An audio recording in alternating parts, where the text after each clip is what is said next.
deyir, elə ki, ciyərləri parçalandı. Dedi ki, get Hüseyni çağırın. İmam Hüseynə xəbər verdilər, qaça-qaça gəldi. Gördü, oturub İmam Həsən rəngi saralıb.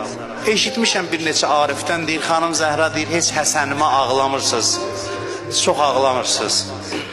Deyir, gəldi, gördü ki, rəngi saralıb. Deyir, elə bir hala düşdü, ağladı İmam Hüseyin, qalxdı, des ayağa, deyir, o vəziyyəti ilə İmam Hüseyini bağrına bastı.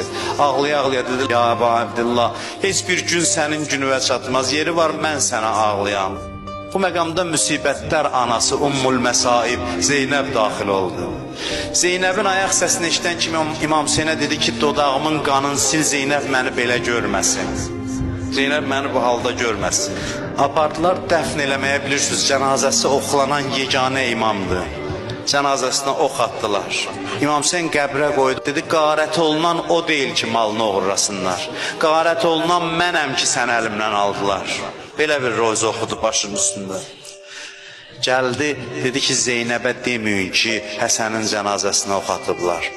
Gəldi, deyir, qadınlar da ağlayanda biri dedi, ay cənazəsi oxlanan. Deyir, Zeynəb durdu ayağa, necə mənim qardaşımın cənazəsinə ox atıblar.